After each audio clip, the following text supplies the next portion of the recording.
आकाशवाणी भोपाल से प्रस्तुत हैं प्रादेशिक समाचार।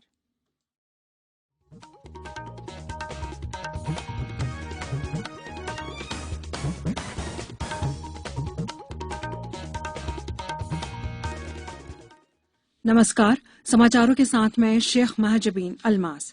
सबसे पहले एक अपील। 18 वर्ष से अधिक आयु वर्ग के लिए सरकारी केंद्रों पर निःशुल्क राष्ट्रव्यापी कोविड टीकाकरण अभियान जारी है। युवा श्रोताओं से हमारा आग्रह है कि कोविड रोधी टीका लगवाएं और अन्य लोगों को भी इसके लिए प्रोत्साहित करें। कोविड स्वास्थ्य के लिए खतरा बना हुआ है, ऐसे में एहतियाती उपायों के पालन में कोताही न बरतें। जब तक जरूरी ना हो घर से बाहर ना निकलें और 3 सरल उपायों का पालन करें। मास्क लगाएं, 2 गज की सुरक्षित दूरी बनाए रखें, हाथ और मुंह साफ रखें। कोविड संबंधी जानकारी और मार्गदर्शन के लिए राष्ट्रीय हेल्पलाइन नंबर 01123978046 और 1075 पर संपर्क करें। और अब इस बुलेटिन के समाचार। माध्यमिक शिक्षा मंडल ने आज हायर सेकेंडरी स्कूल सर्टिफिकेट परीक्षा 2021 के परीक्षा परिणाम घोषित कर दिए। इस साल कोरोना संक्रमण के कारण परीक्षा नहीं हो पाई थी, इसलिए परीक्षा परिणाम छात्रों की हाईस्कूल परीक्षा के आधार पर तैयार किया गया है। परीक्षा परिणाम में कोई भी विद्यार्थी फेल नहीं हुआ है। इस साल कुल 6,60,682 नियमित और 76,102 स्वाध्यायी विद्यार्थी परीक्षा में शामिल हुए थे। नियमित परीक्षार्थियों में से 3,43,064 को प्रथम श्रेणी, 2,64,295 को द्वितीय और 48,787 विद्यार्थियों को तृतीय श्रेणी मिली है। किसी भी विद्यार्थी को पूरक नहीं दी गई है और परीक्षा परिणाम 100% है।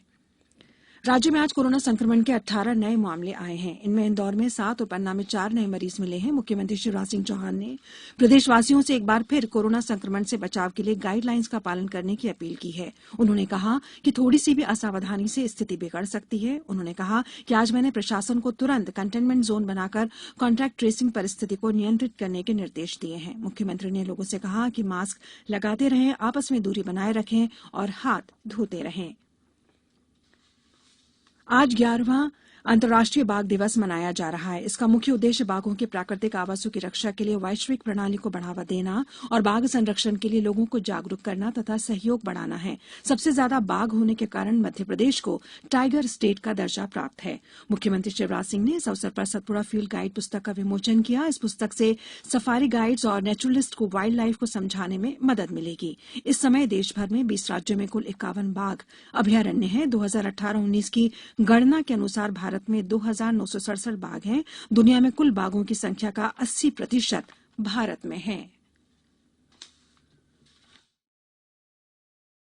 टोक्यो ओलंपिक में हॉकी में भारत ने शानदार प्रदर्शन करते हुए मौजूदा चैंपियन अर्जेंटीना को 3-1 से हरा दिया। इस जीत के साथ ही भारत पूल ए में 9 अंकों के साथ दूसरे स्थान पर पहुंच गया है। अगले मुकाबले में भारत का सामना मेजबान जापान से होगा। भारतीय हॉकी टीम में शामिल इटारसी के चांदनगांव के विवेक सागर प्रसाद ने ओलंपिक में अपना पहला गोल किया। उधर बैडमिंटन में रियो ओलंपिक 2016 की रजत पदक विजेता पीवी सिंधु महिला सिंगल्स के क्वार्टर फाइनल में पहुंच गई हैं। आज खेले गए मुकाबले में दुनिया की 6 नंबर की खिलाड़ी सिंधु ने 13वीं वरीयता प्राप्त डेनमार्क की मिया बिचफील्ड को लगातार सेट में 21-15, 21-13 से पराजित किया।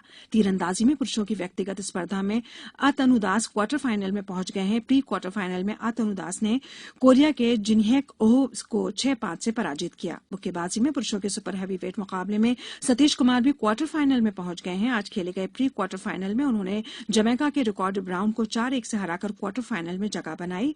महिला निशानेबाजी में 25 मीटर पिस्टल क्वालिफिकेशन राउंड में मनु भाकर ने अगले दौर में पहुंच गई हैं, जबकि राइस सरनोबत अगले दौर के लिए क्वालीफाई नहीं कर पाई हैं।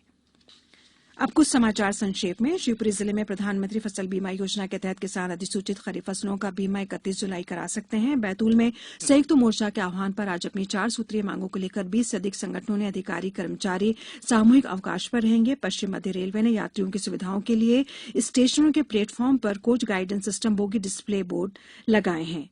इस बुलेटिन में फिलहाल इतना ही। अंत में एक अपील। हमेशा ध्यान रखें, मास्क, 2 गज की दूरी और हाथ धोना भी है जरूरी।